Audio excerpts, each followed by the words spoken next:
Talia marched past the main palace, the servants who recognized her pressing their foreheads to the ground in a frantic, performative terror. They were likely terrified the notorious second princess was about to incite another scandal. Ignoring the wide-eyed shock of the ladies-in-waiting, she entered the Empress's palace, the most opulent and suffocating of all the imperial residences. By sunset, Genevieve was usually either dining with the emperor or sequestered in her own chambers. Talia was certain today would be the latter. As expected, her mother was in her private workshop, hidden behind the labyrinthine shelves of her personal library. Descending the concealed passage into the basement, Talia was hit by a wall of scents, the intoxicating sweetness of rare herbs, the sharp, medicinal tang of oils, and a thin, acrid smoke that tickled the back of her throat. The spacious room was bathed in a strange, violet-hued shimmer. Vials of alchemical components and complex glass instruments were scattered everywhere, and stacks of books in the tongues of ancient races were piled near the roaring fireplace. The room was a chaotic mess, a jarring contrast to the perfection Genevieve maintained in public. Talia picked her way across the floor and approached the desk where her mother sat. Genevieve was leaning back in a velvet-cushioned chair, focused entirely on a parchment scroll. She didn't acknowledge her daughter's presence. The lack of reaction felt like a match struck in Talia's chest. She leaned over the table, her words hissed through clenched teeth. "Astros just came to see me." Finally, the Empress's deep blue eyes slid toward her. "The boy told me I'm to be married off," Talia sneered. "I didn't realize Astros had taken such a keen interest in your affairs," Genevieve noted indifferently, setting the scroll aside. The fact that her mother's focus remained on Astros, even now, made Talia want to sweep everything off the table in a fit of rage. She gripped the hem of her dress until her knuckles were white. "Why am I hearing about my own marriage from a child? And what is this nonsense about a pilgrimage? What are you planning?" "Planning?" What a vulgar word, Genevieve sighed, sounding bored as she rose to her feet. Her movements were so fluid they were almost hypnotic.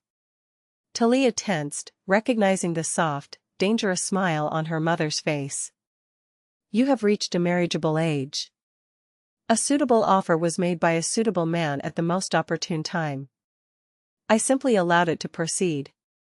"Suitable? You mean that serpent, Syrian?"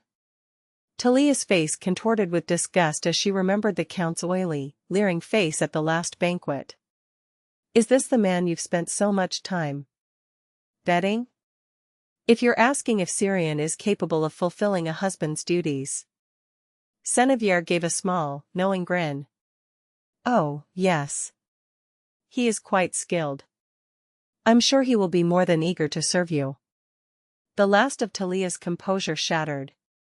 Her attempt to shame her mother had been met with a counterattack that made her skin crawl. She felt as though hundreds of invisible spiders were scuttling across her flesh. "I don't want that disgusting man. I would rather bite my own tongue out than let him touch me." "Is that so?"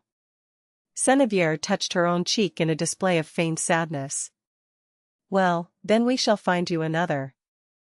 I was just reviewing the list for a more compatible candidate." She gestured to the scroll on the desk. Talia recognized several of the names and felt a cold shudder of dread. Every single one of them was a known sycophant, a man who worshipped at her mother's feet. Genevieve intended to hand her daughter over to one of her own dogs. Fear and fury fused into a single, jagged emotion. "I don't want to be married at all. Stop pretending you care about my future and just leave me alone, the way you always have." "I see. So it's the heir of House Siorcan or no one at all?" Talia turned a deathly shade of white, as if she'd been struck. She began to back away, her eyes wide. Genevieve's smile turned lethal. "If you wanted him so badly, Talia, you should have taken him. I kept him within your reach for 7 long years. And what did you do with that time?" She shook her head in a mockery of disappointment. "The man you crave will belong to another woman in just a few months. And you're just going to let it happen?" Talia's shoulders began to shake. A cold realization washed over her. Synoviere had seen through her every desperate, hidden longing from the very beginning. The Empress watched her daughter's pale face for a moment before slipping her mask of maternal affection back into place. Her voice became soft, melodic, a lullaby intended to soothe a fretful child. "Talia, I've done all of this for you. I only want to show my precious daughter a way out of her wretched existence." She reached out, her long, pale fingers sliding across Talia's cheek. It felt like the touch of a cold snake. Talia was paralyzed, unable to pull away. "You have two paths before you," Synoviere whispered, her voice like a feather. "The first is to take what you want, regardless of the cost. The second is to accept your defeat. But to do so with a shred of dignity." Her velvety voice felt like thick sap, clogging Talia's ears. "I chose the first path, and I have everything. But if you aren't capable of that, you can always choose an easier target and pretend to be as happy as the victor. It's a pity, certainly, but if you're destined to lose, isn't it better to save what's left of your pride?" Talia recoiled, wrenching herself away like a trapped animal. Synoviere only smiled. "This journey is my final gift to you. Think carefully about which path you will take." Talia threw a look of pure, unadulterated hatred at her mother and fled the workshop. Synoviere's light, bird-like laughter followed her, echoing in the stone corridor and burrowing into her mind. In the end, Talia did join the pilgrimage with the half-siblings who despised her. With the Imperial palace providing everything from her food to her transport, she didn't have to worry about the logistics of the trip.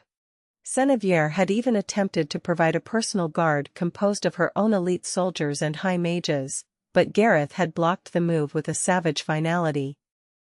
The Crown Prince was already incensed that he was being forced to travel with his hated half-sister. He would not tolerate the presence of the Empress's spies in his camp.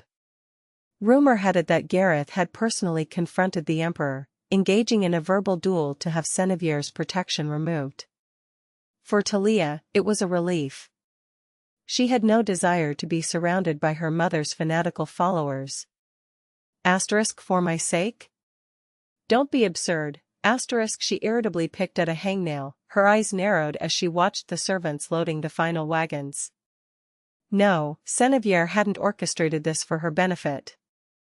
There was another, far more insidious game being played. She looked at the servants who had been sent from the Empress's chambers with a cold, unwavering suspicion.